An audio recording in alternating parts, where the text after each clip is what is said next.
Hello guys, once again welcome back to my channel. Welcome है आपका oasis परिवार पे।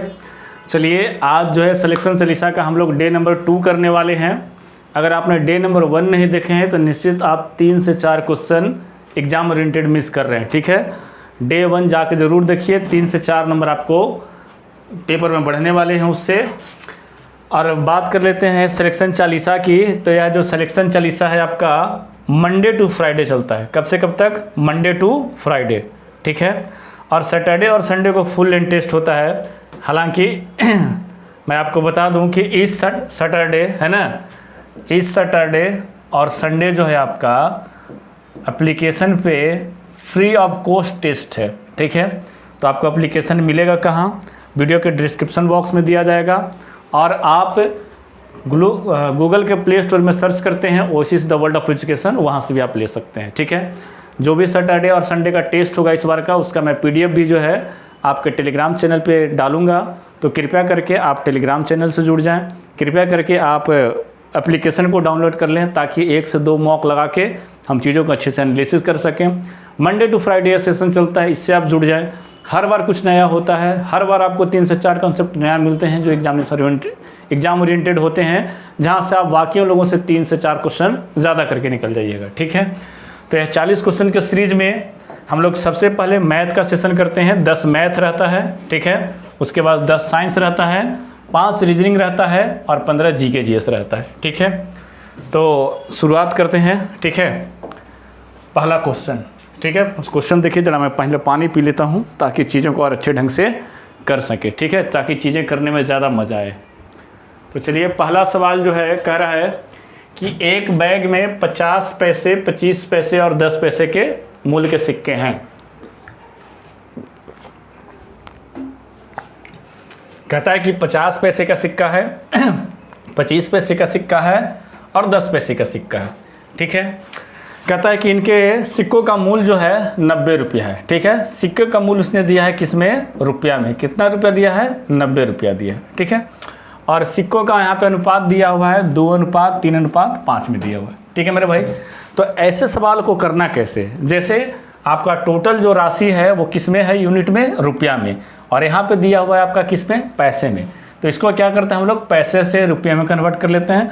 अगर 50 पैसे को हम लोग रुपया में कन्वर्ट करेंगे तो 50/100 यानी कितना होगा? आधा रुपया। ठीक है, 25 पैसे को अगर हम लोग कन्वर्ट करेंगे तो 25/100 यानी कितना?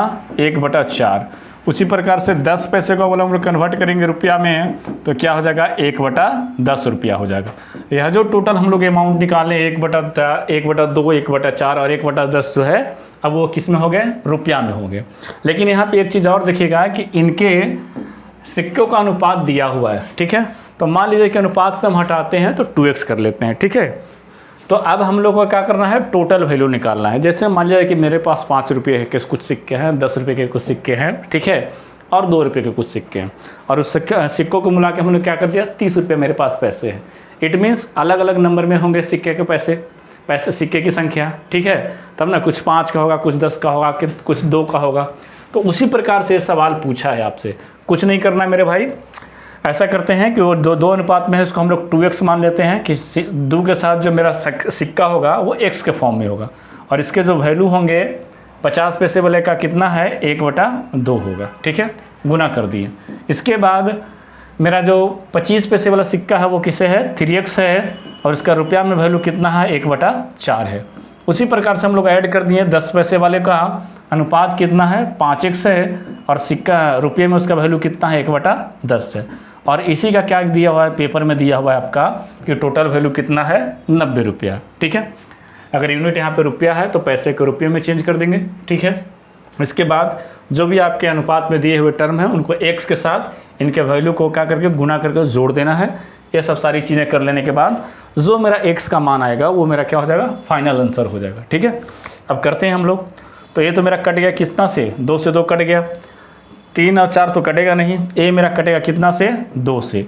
तो कहने का मतलब कि x जोड़ 3x/4 कर सकते हैं, और प्लस क्या हो जाएगा? 1/2 यानी x/2 आप कर सकते हैं। ठीक है, x/2 लिख सकते हैं, और इसी का वैल्यू कितना दिया हुआ है? 90 रुपया दिया हुआ है। अब क्या कर लेते हैं, इसका हम लोग एलसीएम निकाल लेते हैं। 2 और 4 का एलसीएम कितना होता है, 4 होता है। अब क्रॉस मल्टीप्लिकेशन होगा तो कितना होगा, ये 4x हो जाएगा। ठीक है, ये कितना मेरा हो जाएगा, 3x हो जाएगा। और ये मेरा कितना हो जाएगा डियर, 2 दूना 4 यानी 2x हो जाएगा। बराबर कितना हो जाएगा मेरा, 90 हो जाएगा। ठीक है, अब हम लोग क्या करेंगे, इसको जोड़ेंगे। तो 4 3 7 2 9। ठीक है, इसको हम लोग ऐसे लिख लेते हैं इधर कि 9x बटा कितना हो गया मेरा 4 इक्वल टू मेरा कितना हो गया 90 हो गया। अब इसको हम लोग काटेंगे कितना से, 10 से, यानी x बराबर मेरा 10 से तिरछा गुना हो जाएगा 10 को 40, तो मेरा कितना हो गया 40 हो गया। यानी जितने भी अनुपात में हम लोग x कंसिडर किए थे तो वहाँ पे x का मान मेरा कितना आ गया, 40 आ गया। अब हमसे जिसका भी पूछेगा हम उसका आंसर बताएंगे। तो 10 पैसे वाला पूछा है ना, तो 10 पैसे वाला कितना था, 5x के अनुपात में है ना 5, तो 5x के हम लोग माने थे, तो 5 गुने 40 करेंगे तो मेरा कितना आ जाएगा मेरे भाई, 200 आ जाएगा। ठीक है, समझे। टोटल सिक्का पूछे, 50 पैसे वाला पूछे, 25 पैसा वाला पूछे, हम सबका मान निकाल सकते हैं, बस इसी मेथड से निकाल सकते हैं। तो इस प्रकार के जो पेपर में सवाल बनते हैं, कहाँ से, सचिवालय सहायक में इस प्रकार का पेपर बनते हैं। नॉर्मल ही है, मैथमेटिकल ऑपरेशन से सवाल देता है। चलिए अगले सवाल की तरफ बढ़ते हैं। ठीक है मेरे भाई, समझिएगा कि एक बंदर जो है गोलाकार खंबे, ठीक है, पहले खंबा ले लेते हैं मेरे भाई। ठीक है, तो कहता है गोलाकार खंबे जो 21 मीटर ऊंचा है, इसका लेंथ कितना है, 21 मीटर है मेरे भाई। ठीक है, कहता है कि 1 मिनट में 6 मीटर चढ़ता है, लेकिन अगले 1 मिनट में वो क्या होता है, 3 मीटर फिसल जाता है। बंदर का प्रयास रहता है कि हम इसको क्या करें, ऊपर में जाएं। तो इसके ऊपर में जाने के लिए इसको इसके 21 मीटर का सफ़र करना पड़ेगा। लेकिन पहला 1 मिनट जो है बेचारा वो क्या करता है, काफ़ी तेज़ी से चढ़ता है, तो 6 मीटर जाता है। लेकिन अगला 2 मिनट में क्या होता है कि वो चढ़ने के क्रम में फिसल जाता है, और फिसल के कितना मीटर पर आ जाता है, 3 मीटर पर आ जाता है। समझे बात को। तो कुल मिला के उसने 2 मिनट में कितना सफ़र किया मेरे भाई, 3 मीटर का ही सफ़र तय किया, क्योंकि 1 मिनट में वो क्या किया, 6 मीटर ऊपर गया, और अगले ही मिनट में क्या आ गया, 3 मीटर फिसल के नीचे आ गया। ठीक है, जब 3 मीटर फिसला उसने, अच्छा मैं ऐसे लिख दे रहे हैं, हिंदी में लिख दे रहे हैं ताकि चीज़ें ज़्यादा क्लियरेंस हो जाए। ये मिनट लिख दे रहे हैं और ये 3 मीटर लिख दे रहे हैं। ठीक है, समझे बात को। ठीक है, तो अगर हमें 1 मीटर का मान निकालना होगा मेरे भाई, तो क्या करेंगे, 3 को इधर ले आएंगे, तो 2/3 मिनट में क्या हो जाएगा, 2/3 मिनट में, ठीक है, वो 1 मीटर की दूरी तय कर लेता है। ठीक है, समझे बात को। इस हिसाब से कि अगर वो 1 मीटर में 6 मीटर जाता है, तो अगले दूसरे मिनट में फिसल के फिर कितना पर आ जाता है, 3 मीटर में। तो ये कहने का मतलब कि 2 मिनट में वो 3 ही मीटर तय करता है, तो 1 मीटर जाने के लिए इसको 2/3 का लगेगा। लेकिन आप समझ रहे हैं कि वो 1 मिनट में जब 6 जाता है, ठीक है, 6 मीटर, तो ये जो ऊपर वाला जो ऊंचाई होगा मेरे भाई, सवाल यहीं से आपको कन्फ्यूज़न में आता है। लोग गलती कर बैठते हैं, और यही गलती हम लोग को नहीं करना है। कौन सी गलती नहीं करना है कि यह जो लास्ट का ऊपर वाला 6 मीटर की जो ऊंचाई है, वो तो 1 ही मिनट में तय कर लेगा। वो तो बेचारा और ऊपर जाने के प्रयास में ना फिसल के नीचे चला आता है। तो ऊपर का जो लेंथ होगा इसको हम लोग अलग काउंट करेंगे, और नीचे का जो लेंथ होगा उसको हम लोग अलग काउंट करेंगे। तो ऊपर का जो 6 मीटर होगा उसको जाने के लिए कितना टाइम लगेगा, 1 मिनट लगेगा। ठीक है, ठीक है, 1 मिनट लगेगा। लेकिन यह जो है 21 में से हम लोग 6 घटा देते हैं, तो कितना बचा मेरा, 15 मीटर बचा।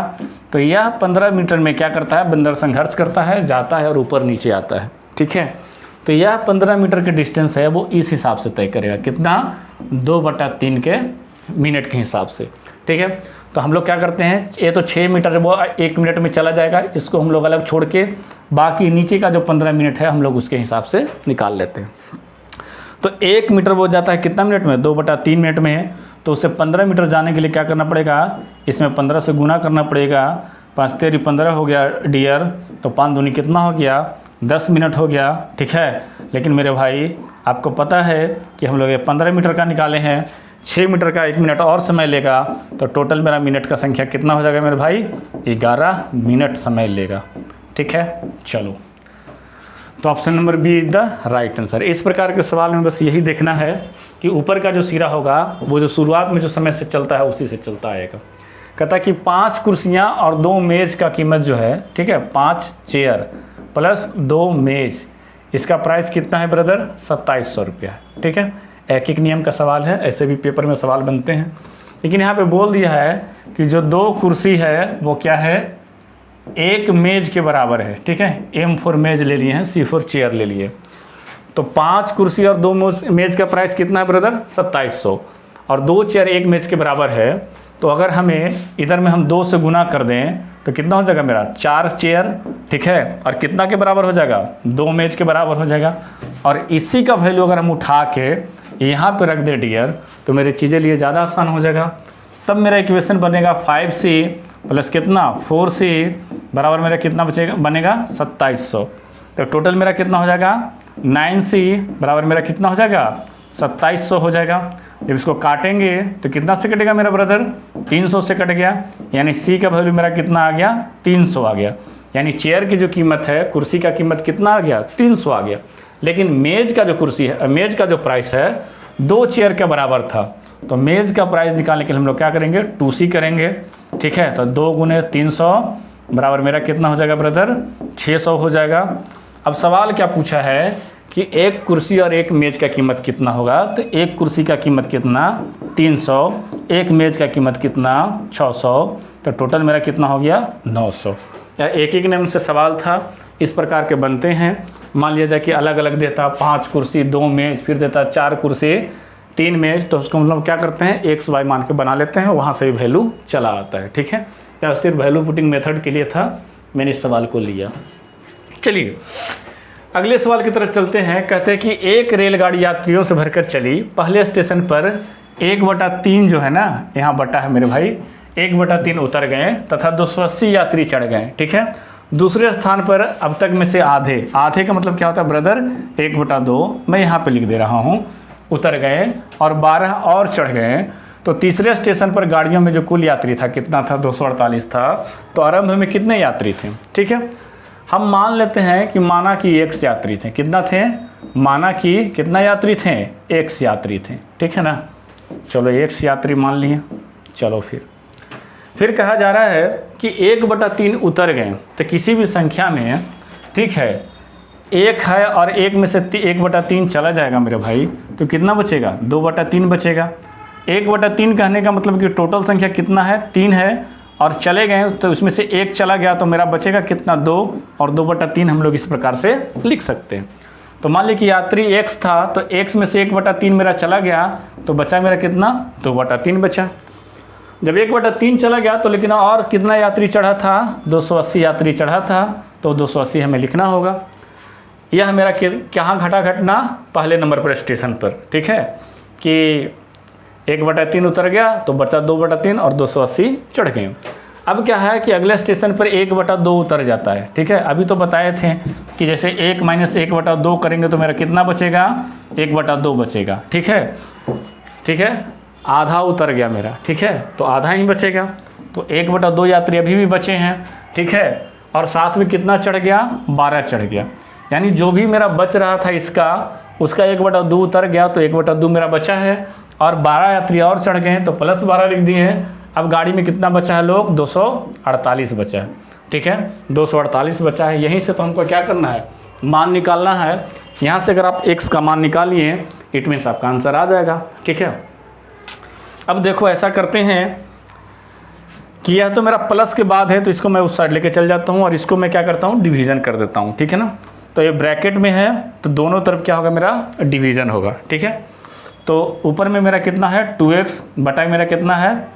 2 गुने 3 लिख दे रहे हैं, प्लस 280 को हम लोग क्या कर रहे हैं? 2 से भागा दे रहे हैं, ठीक है, बराबर हम करते हैं 248 में से 12 को हम घटा देते हैं, उधर लेके चलेंगे तो निगेटिव में हो गया। ये मेरा 2 से 2 कट गया, ये मेरा कितना मतलब कट गया? 140 मरतबे कट गया।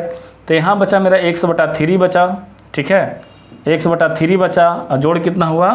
140 हुआ मेरा जोड़, बराबर 248 में से 12 जाएगा तो कितना बचेगा? 236 बचेगा, ठीक है। अब यहाँ से भी और हम लोग आगे मान इस तरह से निकाल सकते हैं कि 1/3 बराबर 236 में से 140 गया, तो मेरा बचेगा 40 और 60, 236, 96 बचेगा। 1/3 बराबर क्या बचा? 96। तो यहाँ से हम x का मान निकालेंगे तो 96 गुने कितना हो जाएगा? 3, यानी 36 18, 29 27 से कितना होगा? 28। टोटल में जो मेरा यात्री थे वो कितना थे?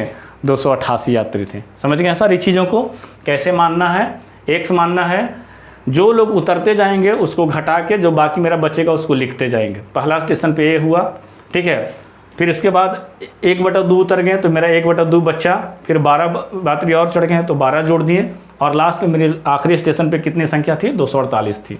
अब क्या किए, ये देखो छोटी कोष्ट में है तो हमें दोनों तरफ गुना करना पड़ेगा, भागा करना पड़ेगा।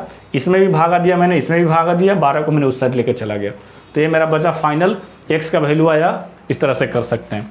कुछ जो तेज़ विद्यार्थी होते हैं वो देखते हैं कि यहाँ पे 1/3 है, यहाँ पे 1 मेरा 2 है, वो क्या करते हैं ना कि कोई ऐसा मान कंसीडर करते हैं जो 1/3 से भी कटे और 1/2 से भी कटे। जैसे मान लिया जाए कि मैं ले लेता हूँ इसको 30x, ठीक है, कितना ले लिए कि टोटल यात्री कितना थे, 30x थे। अब 30x में, ठीक है, 1/3 मेरा चला गया, तो 30x का हम अगर 1/3 अगर निकालेंगे तो मेरा कितना हो गया, 10 चला गया, तो 10x चला गया, ठीक है, तो बचा मेरा कितना भी पास, अपने पास अभी 20x बचा हुआ है, ठीक है, और 20x के साथ कितना मेरा बचा हुआ है, 280 मेरा चढ़ गया था, ठीक है, और इसके फिर आधा चला गया, ठीक है, तो अभी तो मेरा आधा बच रहा है, तो आधा तो हम गुना करेंगे, ठीक है, और प्लस मेरा कितना हो गया, 12 और चढ़ा था तो 12 हम लिख देंगे, ठीक है, और बराबर कितना है, 248 है, ठीक है मेरे भाई। अब इसको भी सॉल्व करेंगे तो कर लेंगे। जो प्रो विद्यार्थी होते हैं, जो तेज़ विद्यार्थी होते हैं, जो टाइम बचाना चाहते हैं, जिसके कैलकुलेशन फास्ट है, वो इसी तरह से करते हैं। वो यहाँ से उड़ा देंगे, सीधे कितना होगा, 10x होगा, और यहाँ पे मेरा कितना होगा, 140 होगा।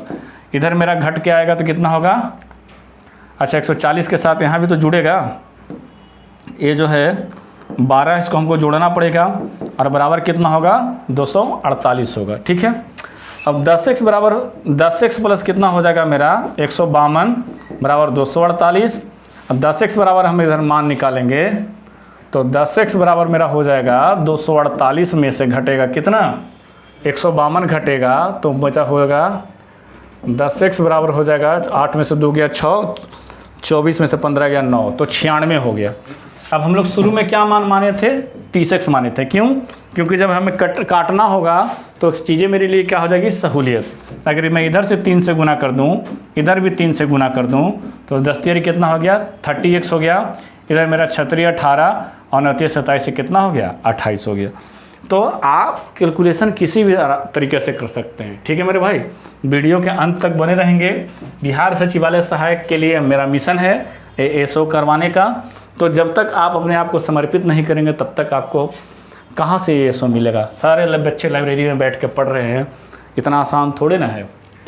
कहता है कि एक परीक्षा में 70% छात्र गणित में, ठीक है, 80% छात्र भूगोल में और 160% छात्र दोनों विषय में उत्तीर्ण होते हैं। देखो इस प्रकार के सवाल क्या बनते हैं कि यहाँ जनरली परसेंटेज दिया गया है, तो आपको यहाँ भी परसेंटेज ही मिलता था, लेकिन मैंने डेटा दे दिया है ताकि आप चीज़ों को समझें, ठीक है, थोड़ा डेप्थ में जाएँ।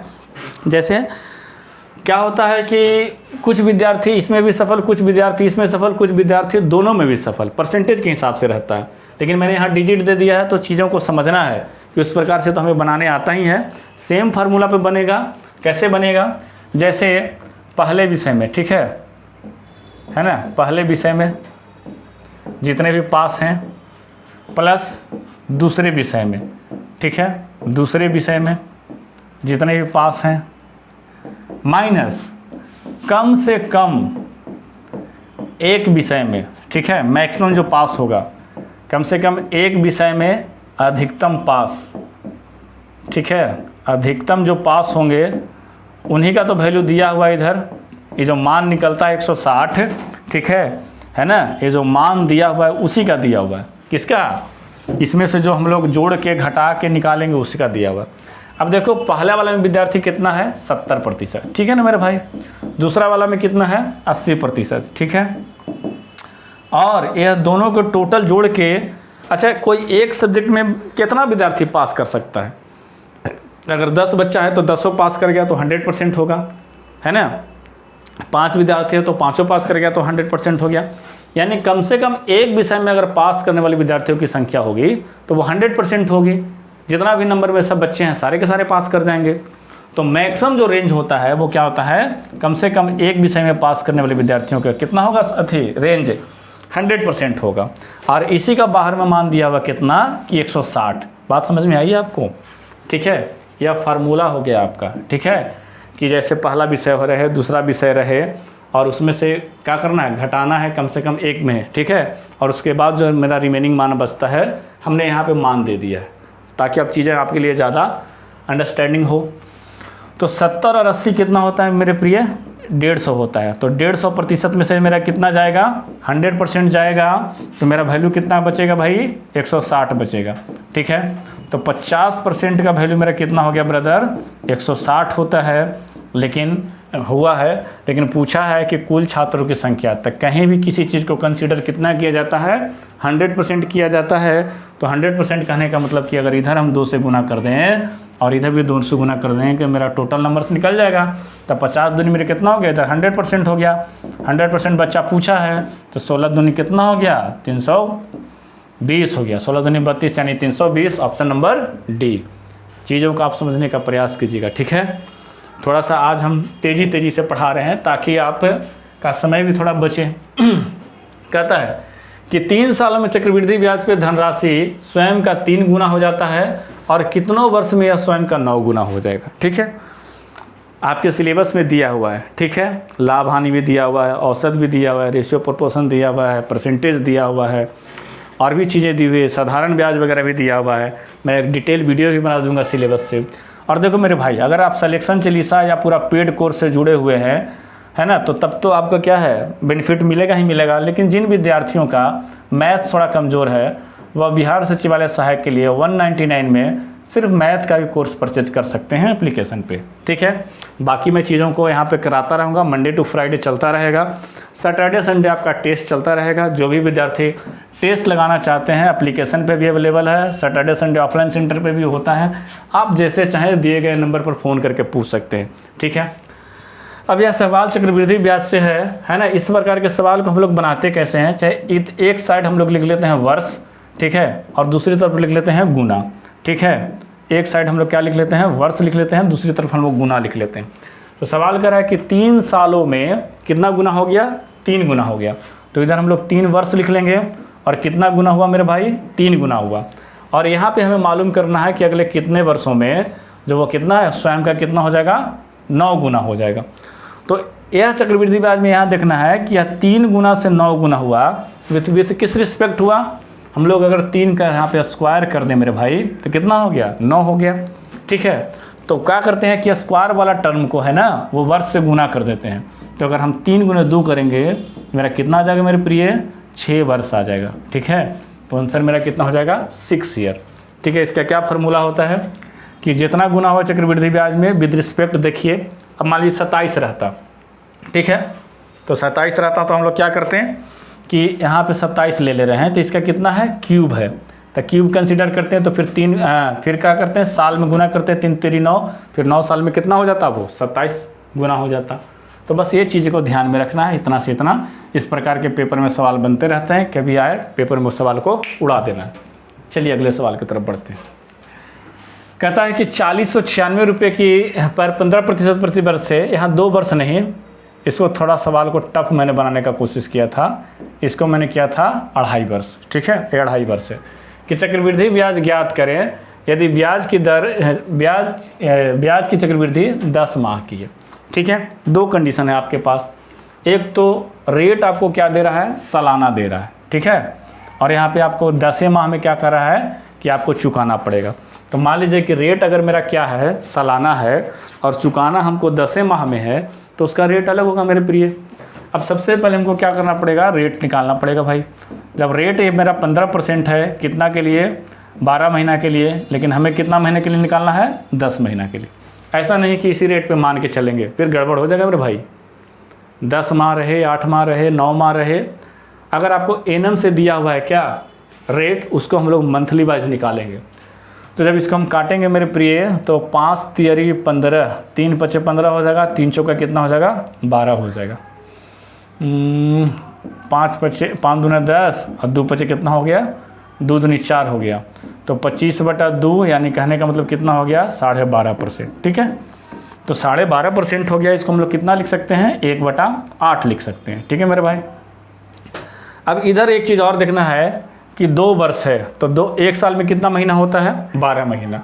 तो 2.5 वर्ष है, तो 12 गुने हम ऐसे भी 2.5 कर दें तो मेरा कितना जाता है, 30 माह हो जाता है। ठीक है, अच्छा है, आप ऐसे भी कर सकते हैं कि 12 12 दूनी 24, 2 में 24 महीना और फिर आधा महीना 24 से 30 महीना हो जाता है। अब हमको 10 माह पे ही देना है। ठीक है, तो हमको टोटल कितना बार ब्याज देना पड़ेगा, 10 तियारी 30, यानी 3 टर्म हमको देना होगा कि 30 माह तक हमको दिया गया है, उसमें 10-10 माह पे हमको क्या करना है, इंटरेस्ट देना है। ठीक है, अब यहाँ पे ये आपका प्रिंसिपल दिया हुआ है कितना, 4,096 रुपया। यह मेरा 8 है, 1/8। तो मान लीजिए कि हम इंटरेस्ट दे रहे हैं तो ये चीज़ें 1 प्लस होके मेरे आएगा। तो इधर हम प्रिंसिपल कंसीडर कर लेते हैं, इधर हम अमाउंट कंसीडर कर लेते हैं। तो प्रिंसिपल अगर 8 है तो यह 1 जुड़ के आएगा। जैसे हम बट्टा देते हैं तो वहीं एक चीज़ें घट जाती। ठीक है, कि हम 12.5% क्या दे रहे हैं, आपको छूट दे रहे हैं, तो वो वस्तु कितना हो जाता, 8 से 7 हो जाता। लेकिन अभी हमें इंटरेस्ट देना पड़ रहा है, ब्याज देना पड़ रहे हैं, तो वो चीज़ें क्या होगी, 8 से 9 हो जाएगी। यह पहला साल के लिए हुआ। दूसरा साल के लिए हम लोग क्या करते हैं, चक्रवृद्धि ब्याज में स्क्वायर टर्म में लिखते हैं। ठीक है, तो इधर 64 हो जाएगा, इधर कितना हो जाएगा, 81 हो जाएगा। तीसरे टर्म के लिए लोग क्या करते हैं, इसका क्यूब करते हैं। तो 8 का क्यूब कितना होता है डियर, 512, और 7 का क्यूब कितना होता है डियर, 9 का कितना होता है, 729। 3 टर्म तक देना था तो 3 टर्म का हम लोग निकाल लिए। ठीक है, अब यह वैल्यू मेरा प्रिंसिपल होता है। ठीक है, यह वैल्यू मेरा क्या होता है, मिश्रधन होता है, अमाउंट होता है। तो 3rd ईयर तक है, तो ये मेरा 512 प्रिंसिपल है, मिश्रधन कितना है, 729। इस दिनों का बीच का जो क्या होगा, मेरा अंतर होगा, उसको हम लोग बोलते हैं CI बोलते हैं, जो मेरा ब्याज आएगा। तो 729 में से अगर 512 गया डियर, तो 7 में से 9 गया, 9 में से 2 गया तो कितना हुआ, 7, और ये मेरा 2 में से 1 गया तो कितना हुआ, 1, और 7 में से 5 गया तो कितना हुआ, 2, 217। यानी एक टर्म मेरा प्रिंसिपल हो गया, एक टर्म मेरा ब्याज हो गया, एक मेरा क्या हो गया, मिश्रधन हो गया। अब आपको इसमें से 30 में से किसी एक का वैल्यू दिया होगा क्वेश्चन में, और उसके अनुसार हम बना सकते हैं। यहाँ तो 4,096 दिया हुआ है, तो 4,096 दिया हुआ है, वो किसका वैल्यू है, प्रिंसिपल का है। कितना गुना है मेरे भाई, 12,98 और 8 × 5 = 40, यानी 8 गुना है। ठीक है, 8 गुना है। अगर मुझसे यहाँ से मिश्रधन पूछता तो मिश्रधन बता देते हैं। ठीक है, ब्याज पूछेगा तो ब्याज बता देंगे। पूछा क्या है, हमें पूछा है चक्रवृद्धि ब्याज। ठीक है, तो चक्रवृद्धि ब्याज निकालना है, तो ब्याज का रेशियो कितना है मेरे भाई, 217 है। तो 217 में अगर हम 8 से गुना करेंगे तो मेरा आंसर आ जाएगा।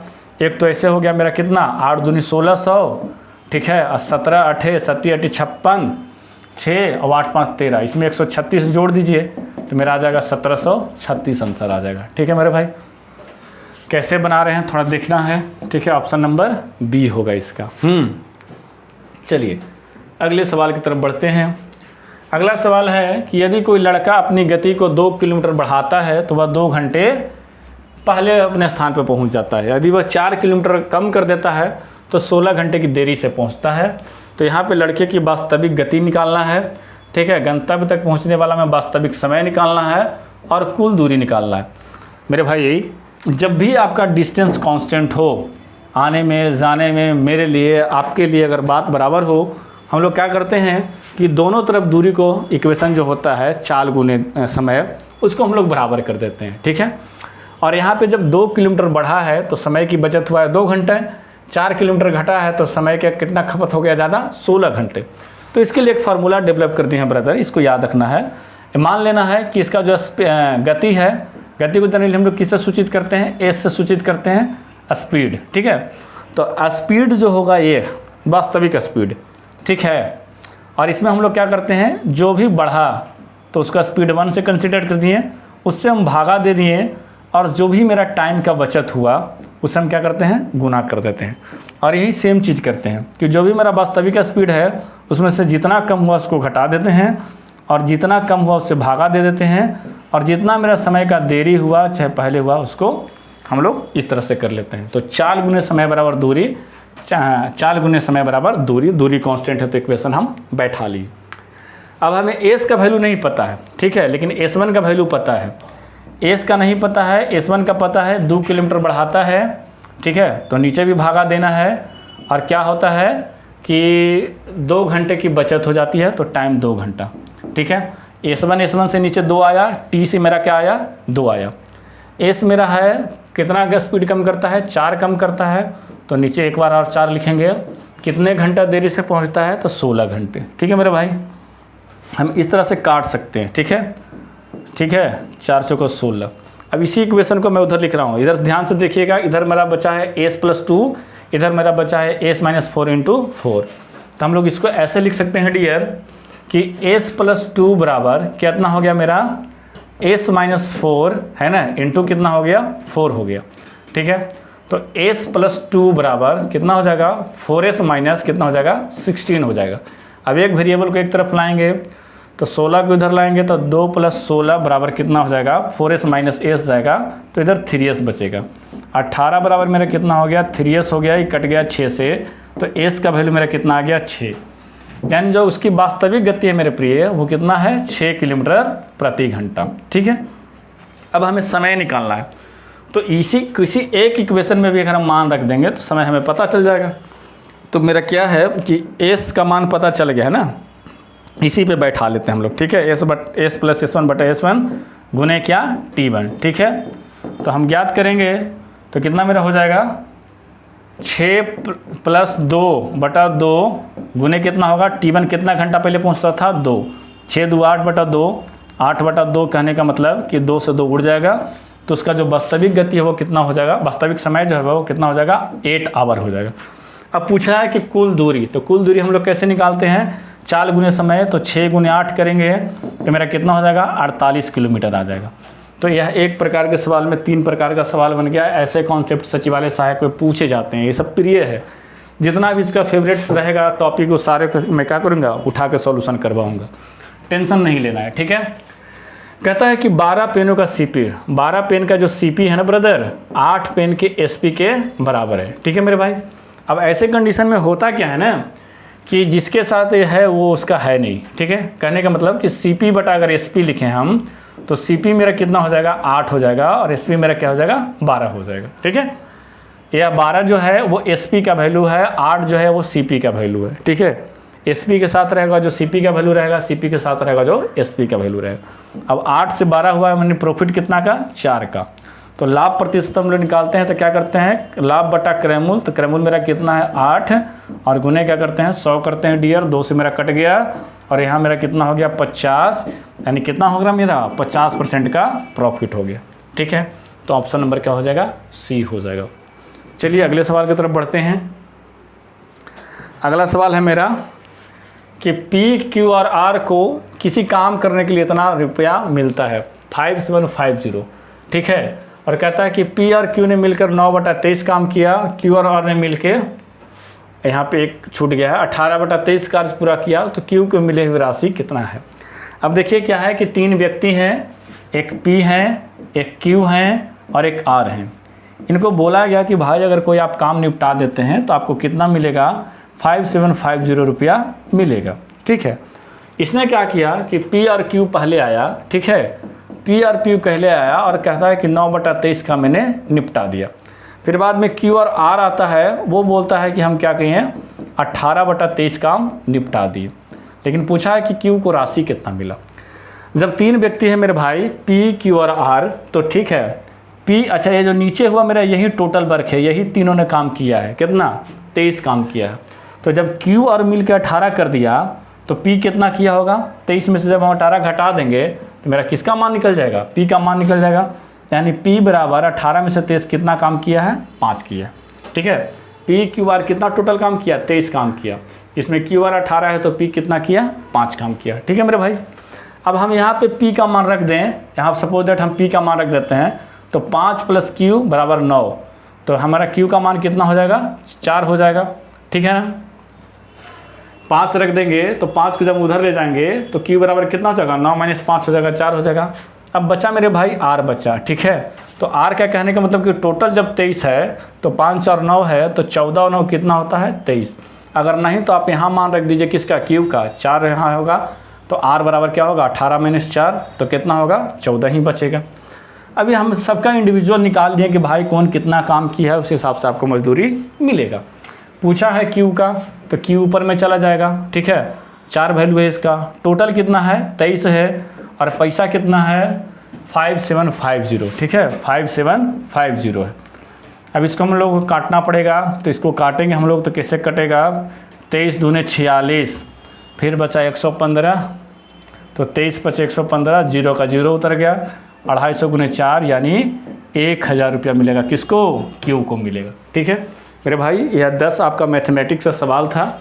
इसी प्रकार के कॉन्सेप्चुअल सवाल पूछे जाते हैं। यह मेरा थोड़ा अपना ऐड है कि जो विद्यार्थी शुरू से कोर्स करना चाहते हैं, ऑनलाइन कोर्सेस अवेलेबल है 999 में। इसमें आपको कुछ कुछ फैसिलिटीज़ मिल जाती है। जैसे इसमें आपको फैसिलिटी क्या मिलती है कि 999 वाले कोर्स में है ना, पूरा सिलेबस तो कवर कराया जाएगा, 100 मॉक टेस्ट करवाया जाएगा, ठीक है, 100 मॉक टेस्ट के साथ सेक्शनल टेस्ट करवाया जाएगा। ठीक है, जो विद्यार्थी सिर्फ 100 मॉक टेस्ट करना चाहते हैं उनके लिए 499 पे करके एप्लीकेशन पर टेस्ट दे सकते हैं।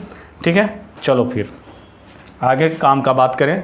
ठीक है, पढ़ने वाले विद्यार्थी खोज ही लेंगे सर आपका कहाँ एप्लीकेशन कहाँ क्या है। ठीक है, कहता है कि फुटबॉल के खेल में गोलकीपर फुटबॉल को गोल पकड़ने के लिए अपने हाथ के पीछे की ओर खींचता है, या गोलकीपर के किस प्रकार सक्षम बनाता है।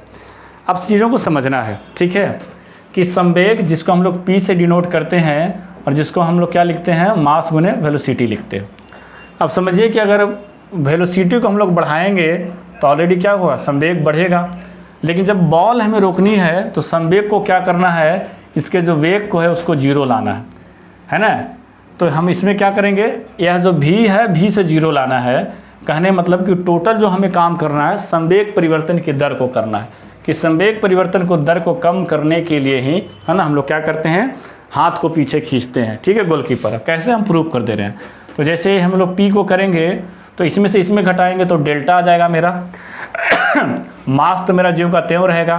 अब परिवर्तन की वेग में दर होगा तो A लिख देंगे, और ये क्या होता है, फोर्स के बराबर हो जाएगा कौन, यह जो अभी तक मोमेंटम बना हुआ था अब फोर्स के रूप में कन्वर्ट हो जाएगा। तो क्या होगा, ma/t। तो जैसे आप और भी एग्जाम्पल पढ़े होंगे कि कोई क्रिकेटर जो है पीछे की ओर हाथ खींचता है विकेट कीपर, क्यों खींचता है, क्योंकि उसको फोर्स कम लगे। तो ma/t। अब आप खुद ही इसको प्रूव करिए कि अगर t का मान बढ़ाएंगे तो f का मान क्या होगा, कमेगा।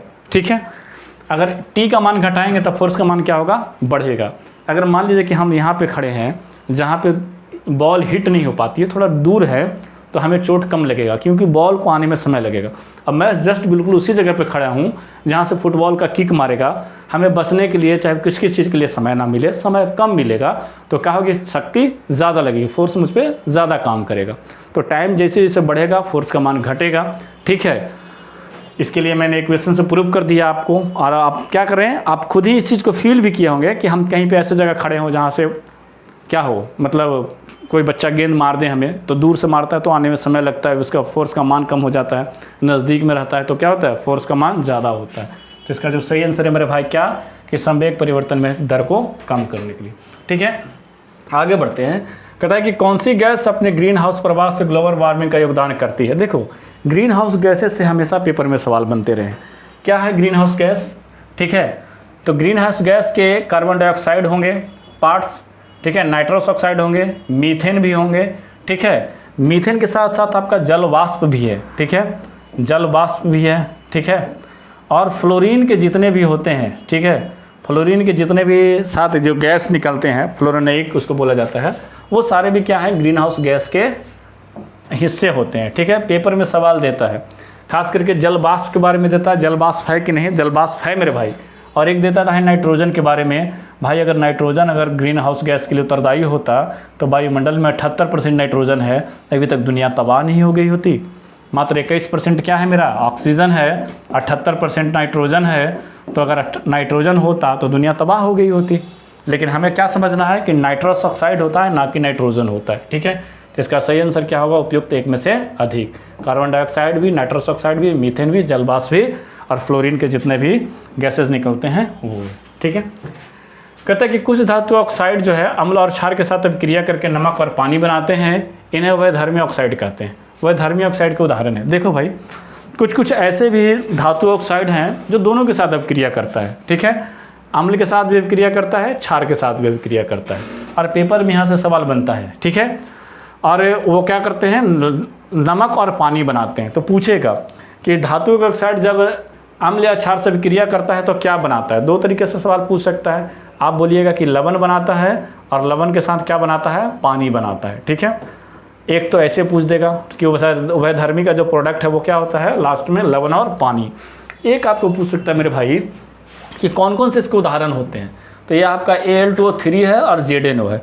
मुख्यतः जैसे हम ले लें बेरिलियम ऑक्साइड, वो भी क्या है, उभयधर्मी ही है। लेड ऑक्साइड है ना, ये भी क्या है, उभयधर्मी ही है। तो जनरली यहाँ पे दे दिया है धातु ऑक्साइड, तो समझें एक तो आपको मोटा मोटी ट्रिक हुआ कि जब भी होंगे तो मेरे लिए क्या होंगे, ऑक्साइड ही होंगे। और यह हमेशा पूछा जाता है Al2O3 और ZnO के बारे में। ठीक है, SI के एग्ज़ाम दें, सचिवालय के एग्ज़ाम दें, चाहे और भी कहीं साइंस में पूछे जाते हैं। कहा जा रहा है कि आपको 3 प्रश्नलियाँ दी गई है ना, तो 3 प्रश्नलियाँ मान लिया कंसीडर कर लेते हैं हम लोग। ठीक है, एक प्रश्नली ये हो गया, ठीक है, एक प्रश्नली आपका ये हो गया, और एक और प्रश्नली लेते हैं तो एक प्रश्नली आपका ये हो गया। कहता है कि तीनों में अलग अलग प्रकार से कुछ कुछ दिया गया है। इसमें दिया गया है आसूत जल, मतलब जिसको हम लोग कहते हैं डिस्टिल्ड वाटर, शुद्ध जल कहते हैं। एक में मेरे को अम्ल दिया गया है और एक में मेरे को क्या दिया गया है भाई, क्षार दिया गया। आप कह रहा है कि इनसे कौन सा विलयन जो क्षारीय विलयन है, अच्छा कौन इसमें से किस में लाल, इट में से जो नीला हो जाएगा। ठीक है, तो एक मैंने ट्रिक बताया भाई कि अनिल याद कर लेना। ठीक है, अनिल, तो आ से क्या हो गया आपका, अम्ल हो गया भाई। ठीक है, न से क्या हो गया आपका, नीला हो गया, और ला से आपका क्या हो गया, लाल हो गया। ठीक है, यानी अम्ल जो है वो क्या करेगा, नीले को लाल में कन्वर्ट करेगा। जब ये मेरा एक कॉन्सेप्ट क्लियर है तो अगला ऑटोमेटिक कॉन्सेप्ट क्लियर हो जाएगा। लेकिन यहाँ लाल लिटमस को किस में कर रहा है, नीला में, इट मीन्स यह क्षार होगा, क्योंकि अम्ल रहता तो नीला को किस में करता, लाल में। तो इसका ऑप्शन नंबर क्या होगा मेरे भाई, सी होगा। ठीक है, चलिए आगे बढ़ते हैं। कहता है कि लाइकेन जो है एक क्लोरोफिल क्या है, युक्त पार्टनर है, एक साथ रहते हैं। ठीक है, तो लाइकेन जनरली जो बनता है, चाहे लाइकेन में जो होता है 2 चीज़ होते हैं। एक आपके बेचारा होते हैं शैवाल, ठीक है, और एक होते हैं आपके कवक होते हैं। ठीक है, एक शैवाल होते हैं और एक क्या होते हैं, कवक होते हैं। ठीक है, ये दोनों में जो संबंध है सहजीवी है। ठीक है, एक दूसरे को सपोर्ट करते हैं। जैसे हम लोग को रूममेट रहता है, कोई बर्तन धो दिया, कोई खाना बना दिया, कोई सब्जी काट दिया, कोई कुछ कर दिया, उसी प्रकार से शैवाल जो है भोजन बनाता है। ठीक है, क्योंकि स्वपोषी है। ठीक है, क्लोरोफिल इसके पास है। कवक जो है इसको वृद्धि करने के लिए स्थान देता है, एक रहने के लिए देता है, दूसरा इसको खाने के लिए देता है। बात समझ में आ गया कैसे सहजीवी हो गया एक दूसरे को। तो इसका जो सही आंसर होगा मेरे भाई, शैवाल और क्या होंगे, कवक होंगे। ठीक है, अगले सवाल की तरफ बढ़ते हैं। कह रहा है कि शरीर की प्रतिरोधक क्षमता से जुड़े हुए महत्वपूर्ण कोशिका। देखिए हमारे शरीर में RBC है, WBC है, प्लेटलेट्स है, लेकिन WCB के कुछ पार्ट्स हैं, जैसे मोनोसाइट। ठीक है, मोनोसाइट, लिम्फोसाइट,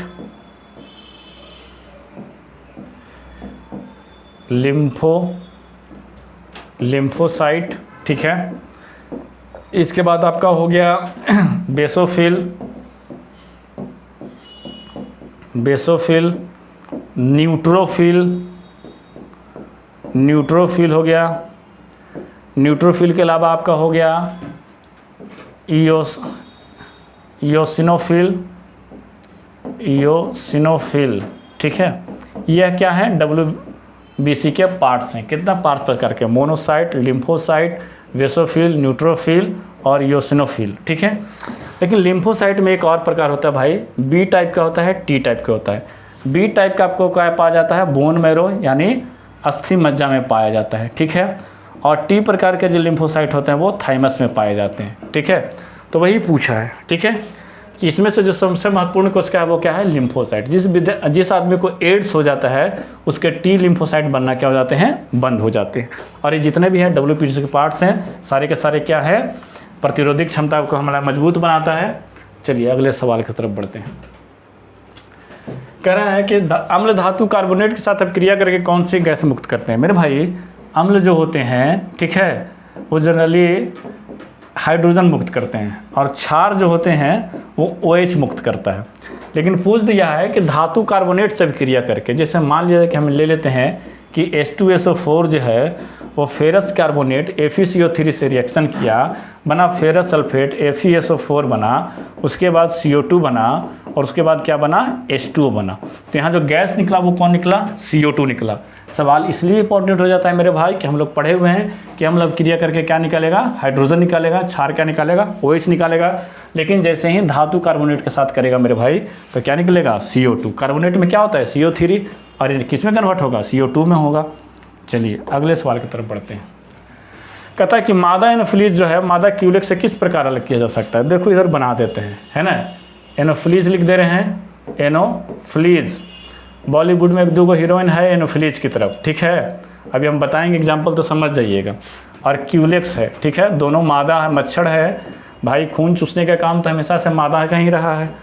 तो एनोफ्लीज के काटने के बाद क्या हो जाता है, मलेरिया, ठीक है, इसके काटने से मलेरिया होता है, क्यूलेक्स के काटने से क्या होता है, फलेरिया होता है, ठीक है। लेकिन दोनों का थोड़ा सा, जैसे मान लीजिए कि हमारे सतह पे बैठे हुए, जैसे आप हीरोइन जा रही है, नोरा फतेही जा रही है, मलाइका अरोड़ा जा रही है, आप पीछे से भी पहचान लेते हैं, चाल ढंग से पहचान लेते हैं कि ये जा रही है। तो हमारे शरीर पे भी कोई अगर मच्छर बैठा तो आप समझ सकते हैं कि एक्से तो नग नाकों से नहीं है देख सकते हैं, लेकिन समझ सकते हैं कि एनोफ्लीज बैठा है कि क्यूलेक्स बैठा है। ये एनोफ्लीज बैठेगी तो क्या 45 डिग्री टिल्ट करके बैठेगी, ठीक है ना। और ये जब बैठेगा तो हम ऐसे ही पैर पसार के चुके मुके एकदम बढ़िया से बैठ जाएगा। तो आप समझ सकते हैं कौन, नोरा फतेही, मलाइका अरोड़ा, ये सब किसका हो गया, मादा एनोफ्लीज में आ गया, ठीक है। अब बाकी सब जो हीरोइन है क्यूलेक्स में आ गया, ठीक है। तो इसका जो क्या होगा कि आधा स्तर के साथ एक कोण पे, ठीक है मेरे भाई। ऑप्शन नंबर क्या हो जाएगा, बी हो जाएगा। अगले सवाल की तरफ बढ़ते हैं। कहता है कि बेकिंग सोडा का रासायनिक नाम क्या है, ठीक है। कहता है एक होता है आपका खाने वाला सोडा, ठीक है ना, एक होता है आपका धोने वाला सोडा, ठीक है, धोबन सोडा। अब दोनों से सवाल पेपर में हमेशा बनता है मेरे भाई, ठीक है। अब खाने वाला सोडा और धोबन सोडा, ये मेरा है Na2CO3 है, ठीक है, सोडियम कार्बोनेट, ये है NaHCO3 है, ठीक है। अब क्या है ना कि खाने वाला, जैसे हम कुछ खाते हैं तो क्या जाता है, बाई हो जाता है। बाई का मतलब क्या है, या तो पेट खराब हो गया तो धुएंडे ढेकार आ रहा है ना, ढेकर रहे हैं, तो ढेकर रहे हैं तो इसका मतलब क्या, बाई हो गया, है ना, ठीक से पचा नहीं। तो खाने वाला सोडा में क्या लगा रहेगा, बाइकार्बोनेट, यानी सोडियम बाइकार्बोनेट। और धोबन सोडा में क्या रहेगा, सिर्फ कार्बोनेट रहेगा मेरे भाई। तो अब अगर आपको बोले कि बेकिंग सोडा क्या है, बेकिंग खाने वाला है, तो क्या हो जाएगा, सोडियम बाइकार्बोनेट। बेकिंग, बेकिंग मतलब बेचेगा, खाएगा, है ना, बाई करेगा, समझ में आ गया। तो इसका आंसर क्या होगा, सोडियम बाइकार्बोनेट, ठीक है। चलिए आगे। कहता है कि गैस गुब्बारों में हाइड्रोजन की जगह हीलियम भरा जाता है क्योंकि। अच्छा भाई, हीलियम जो है ऐसा नहीं कि हाइड्रोजन से हल्का होता है। हाइड्रोजन का परमाणु संख्या 1 होता है, ठीक है, हीलियम का 2 होता है। लेकिन एक विशिष्ट अंतर है कि हीलियम अक्रिय गैस है, हाइड्रोजन क्या है, ज्वलनशील गैस है। तो ज्वलनशीलता के चलते इनको अलग अलग किया गया है। सेफ ज़्यादा कौन है, हीलियम है, ठीक है। तो हीलियम गैस क्या है, अक्रिय गैस है, किसी भी प्रकार का आग फाग नहीं पकड़ेगा, ठीक है। हाइड्रोजन क्या है, ज्वलनशील गैस है। हीलियम हाइड्रोजन से भारी है लेकिन बाकी और भी गैस से हल्का है, वह क्या होगा, गुब्बारे में भर के ऊपर उड़ सकता है। मेरे भाई 10 मैथ हो गए हैं, 10 आपके क्या हो गए हैं, साइंस हो गए हैं। अब आगे 15 जीके जीएस है, ठीक है। कहता है कि भारतीय राष्ट्रीय कांग्रेस का यहाँ पे 28 नहीं 27वां होगा। अधिवेशन किस स्थान पे हुआ था, ठीक है। तो बिहार में हुआ था, 1912 में हुआ था भाई। कहाँ हुआ था, बांकीपुर में हुआ था, ठीक है। बांकीपुर में कौन सा हुआ था, 27वां हुआ था। और उसके जो अध्यक्षकर्ता थे कौन थे, आरन मुधोलकर थे, आरन मुधोलकर साहब थे, ठीक है। एक हुआ आपका 1922 में हुआ, कहाँ में हुआ जी, गया में हुआ। कौन केमा था, 37वां था। और कौन थे अध्यक्ष, CR दास थे, चित्तरंजन दास थे, ठीक है। अब पूछा है 27वां, तो 27वां तो भाई बांकीपुर में हुआ ना, ठीक है। चलिए अगला सवाल। कहता है कि इंडियन नेशनल कांग्रेस की प्रथम महिला अध्यक्ष कौन थी, ठीक है। प्रथम भारतीय पूछा है, सॉरी। तो एक तो एनी बेसेंट है 1917 में, ठीक है, 1917 के कलकत्ता अधिवेशन में इन्होंने अध्यक्षता की। ये प्रथम महिला हुए हैं, ठीक है, जो इंडियन नेशनल कांग्रेस के अध्यक्ष हुए। लेकिन यहाँ पे पूछा है भारतीय, तो भारतीय में आ जाएगा 1925 में सरोजनी नायडू कानपुर अधिवेशन। कौन सा अधिवेशन, कानपुर अधिवेशन। इसमें +8 किए, एक बार और +8 करना है, ठीक है। तो 1933 में आ जाइएगा। 1933 में नलिनी सेन, ठीक है, नलिनी सेन, ठीक है, गुप्ता, ठीक है, नलिनी सेन गुप्ता यह तीसरी महिला हैं जिन्होंने भारतीय राष्ट्रीय कांग्रेस की अध्यक्षता किए थे। पहला 17, दूसरा 25, तीसरा 33। यह एक व्यक्ति के जगह पे क्या हुए थे, गिरफ्तार हो गए थे, उनके जगह पे इनको अध्यक्षता दी गई थी। अगर आप जानकार आदमी हैं तो कमेंट बॉक्स में इसका जवाब जरूर दीजिएगा कि वो व्यक्ति कौन थे जिनके जगह नलिनी सेन गुप्ता को अध्यक्षता दी गई थी। कहता है कि बिहार में चीनी उद्योग की स्थापना किस वर्ष की गई मेरे भाई? इसकी स्थापना की गई 1930 में। और कहाँ पर? तिरहुत वाला प्रांत में। कहाँ पे? तिरहुत वाले प्रांत में, ठीक है। आगे कह रहा है कि जब सकल आय में मूल्य ह्रास को हटा दिया जाता है तो क्या होता है? जैसे जीएनपी में हम लोग डिप्रिसिएशन को घटा देंगे तो हमें एनएनपी प्राप्त होगा, है ना। तो जीएनपी में जब डिप्रिसिएशन घटाएं तो निव्वल राशि प्राप्त होती है मेरे भाई। तो ऑप्शन नंबर क्या हो जाएगा? सी हो जाएगा, ठीक है, सकल आय में। कहता है कि राष्ट्रीय आय क्या होती है? ठीक है, राष्ट्रीय जो आय है हम लोग का ब्याज है, टैक्स जो है, उसके बाद मजदूरी, लगान, जो कुछ भी है, उसी के लिए एक वर्ड का प्रयोग किया गया है मेरे भाई कि उत्पादन कार्यों का जो भी योगफल होता है राष्ट्रीय आय के क्या होता है? बराबर होता है, ठीक है। अगला सवाल कहता है कि बंग भंग आंदोलन के बाद कौन सा आंदोलन चालू हुआ था? बंगाल विभाजन हुआ था 1905 में, लॉर्ड कर्जन ने, उसी समय बंग भंग आंदोलन हुआ। लेकिन उसके अगेंस्ट में एक आंदोलन हुआ, स्वदेशी आंदोलन, ठीक है। तो स्वदेशी आंदोलन जो है उसके विरोध में किया गया कि अब हम लोग जब भी कोई भी चीज़ यूज करेंगे तो देसी यूज करेंगे, विदेशी की इकोनॉमी को क्या करना है? रीढ़ की हड्डी तोड़ देना है। तो वह स्वदेशी आंदोलन ही था। सविनय अवज्ञा आंदोलन मार्च 1930 में, ठीक है, भारत छोड़ो आंदोलन 1942 में और असहयोग आंदोलन 1920 में, ठीक है। तो यही सब सारी चीज़ें बंग भंग आंदोलन के बाद घटना घटित हुई। स्वदेशी आंदोलन थे वो। कहा जा रहा है कि संविधान के किस अनुच्छेद के द्वारा कर्मगारों की भागीदारी का प्रावधान किया गया? देखो इसमें क्या है ना कि सरकार का दायित्व है कि व्यक्तियों के लिए वो क्या करे? रोजगार पैदा करे, लघु उद्योग पैदा करे, कुटीर उद्योग पैदा करे। लेकिन इसमें उसकी भागीदारी को सुनिश्चित किया गया है 43 के ए में। तो ऑप्शन नंबर ए ज़्यादा सही है। इसमें है कि 14 वर्ष तक बच्चों को अनिवार्य और निःशुल्क शिक्षा की जरूरी है। सरकार गलत कर रही है, अभी सारे सरकारी संस्थाएं बंद कर रही है, प्राइवेट के साथ वो क्या कर रहा है? कंबाइन कर रहे हैं। भाई गरीब बच्चे कहाँ पढ़ेंगे? फैसिलिटीज़ बढ़ाइए। निःशुल्क शिक्षा जो है आर्टिकल में दिया गया है डीपीएसपी यानी राज्य नीति निर्देशक तत्व के 45 में। मौलिक अधिकार में इस चीज़ का भी जिक्र है कि 14 साल तक के बच्चों को निःशुल्क और अनिवार्य शिक्षा देनी चाहिए। ये तो भाई मेरा C2H5OH से है, शराब से, ठीक है। कौन सा? आर्टिकल 47।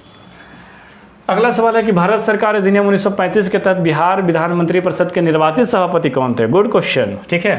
राय बहादुर थे जो राज्यपाल की अनुशंसा पे क्या हुए थे? विधान परिषद के सभापति बने थे।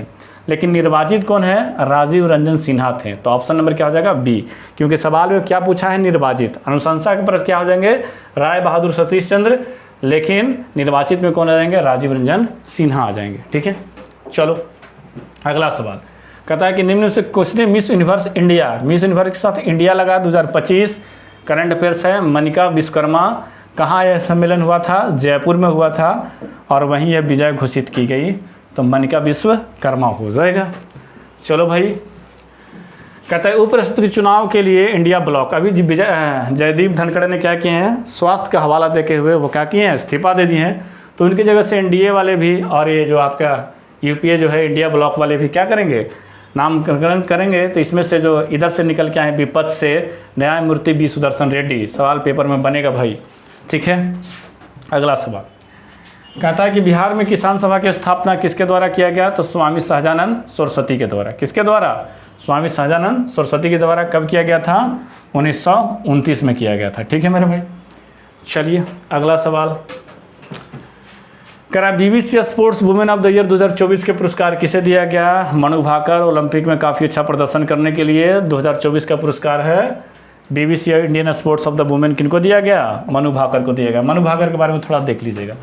कहा जा रहा है कि भारत सरकार की प्रथम परिवेश योजना किस पर आधारित थी? हेराल्ड डोमर मॉडल पर, ठीक है। ये योजना आयोग हम लोग लाए कहाँ से थे? रूस से लाए थे, ठीक है। इसके जगह पे हम लोग 1 जनवरी 2015 को क्या ले आए? नीति आयोग ले आए। क्या आयोग ले आए? नीति आयोग ले आए, ठीक है। पीसी महानुबोलिस वाला दूसरा था, यहाँ पे हेराल्ड डोमर मॉडल वाला ही सही है मेरे भाई। अगला सवाल कहता है कि आभा ओपीडी पर पंजीकरण के वितरण मामले में बिहार जो है नंबर 1 पे है। ठीक है, चलिए अगला है, कह रहा है कि भारत में आधुनिक शिक्षा प्रणाली की नींव किससे पड़ी। तो हम लोग को पता है कि 1835 में आधुनिक शिक्षा कौन सा है, इंग्लिश मीडियम वाले। देखते नहीं है कैसा इंग्लिश मीडियम पढ़ने वाले बिहार बोर्ड वाले को अंडर एस्टिमेट करते हैं। हाँ, ऐसे काम नहीं चलेगा। बिहार बोर्ड वाले बच्चे में भी काफ़ी ज़्यादा दम है, ठीक है, क्योंकि उनकी ज़रूरतें कम है, हाय हेलो ये सब नहीं करते वो ना। तो 1835 वाले के जो मैकाले का जो स्मरण पत्र था, उन्होंने उसी समय क्या किया था, अंग्रेजी शिक्षा प्रणाली को मतलब इंट्रोड्यूस करवाया, और वहीं से क्या होता है, आधुनिक शिक्षा का है शुरुआत हो जाता है। तो ये मेरा भाई 15 जी के जीएस था। उसके बाद 5 आपका रीजनिंग का सवाल है। बी का संबंध है ई से, यानी बी के बाद आएगा सी के बाद आएगा डी, तब आएगा ई। इधर बी है, इधर ई है, 2 का गैप है मेरे भाई। जी के बाद जे है तो एच है, आई है। एन के बाद मेरा क्या है, पी है तो ओ है, यहाँ 2 का गैप, यहाँ 2 का गैप, यहाँ 1 का गैप। पी क्यू आर, यहाँ तो कोई गैप ही नहीं है, यहाँ भी 2 का गैप रहना चाहिए था इस हिसाब से। चलो एटलीस्ट कम से कम इनमें तो कोई ना कोई गैप है, इसमें कोई गैप नहीं है, तो ऑप्शन नंबर क्या हो जाएगा, डी हो जाएगा। कहा जा रहा है कि अंतिम स्थान पे कौन आएगा शब्दकोश के अनुसार। तो हम लोग डिक्शनरी में कैसे खोजेंगे कि जहाँ तक पहले आएगा एल ए सब में है, इसके बाद पहले कौन आएगा, यू तो नहीं आएगा क्योंकि टी है, टी के बाद यू आता है, तो ए अभी ना आएंगे, टी इसमें भी है, टी इसमें भी है। तो टी के बाद पहला कौन आएगा, सी आएगा, आई नहीं आएगा, तो ये पहला नंबर पे हो गया। दूसरा नंबर पर तो ये हो गया। अब एल के बाद यू, एल के बाद यू, यहाँ भी जी है और आर है, तो ये तीसरा नंबर पर हो गया। चौथा नंबर पर कौन होगा, ए वाला होगा, ऑप्शन नंबर सी होगा। चलो भाई, ये एक सवाल आप लोग के लिए है, ठीक है। 38 नंबर बना के कमेंट बॉक्स में जवाब दीजिएगा। सवाल को अच्छे तरीके से देख लीजिए, बढ़िया सवाल है, थोड़ा फंसीएगा, इसी के लिए हमने आप लोग के लिए छोड़ा है। अगला सवाल है, कह रहा है कि एक पंक्ति में 5 बसें हैं मेरे भाई, ठीक है, M N O P Q, तो 5 बस, 1 2 3 4 5। कहता है कि एम सामने में है और क्यू जो है पीछे छोर पे है, ठीक है भाई।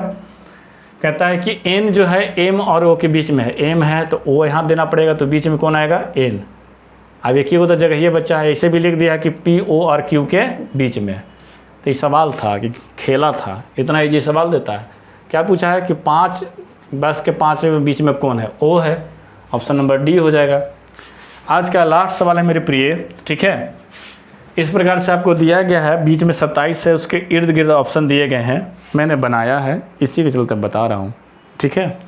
इस सबका स्क्वायर करके जोड़ के आधा कर दिया। जैसे मैं एक प्रूफ कर देता हूँ, 4 का स्क्वायर कितना होगा 16, 5 का स्क्वायर कितना होगा 25, 3 का स्क्वायर कितना होगा 9, और 2 का स्क्वायर कितना होगा 4, 6 5 11, 11 9 20, 20 4 24, 3 2 5, 2 1 3, 3 2 5 हो गया। इसका भागा देंगे तो कितना हो जाएगा मेरा 27, बीच में 27 है। लास्ट वाला देख लेते हैं, 9 का कितना हो जाएगा 81, 5 का 25 हो जाएगा, और 2 का 4, 4 4 डायरेक्ट 8 लिख लेते हैं, 8 5 13 1 14, 8 2 10 1 11, इसमें 2 से भागा देंगे, 7 दूनी 14, 5 दूनी 10, इट मीन 57 आएगा। तो ऑप्शन नंबर क्या हो जाएगा, डी हो जाएगा 57, ठीक है मेरे भाई।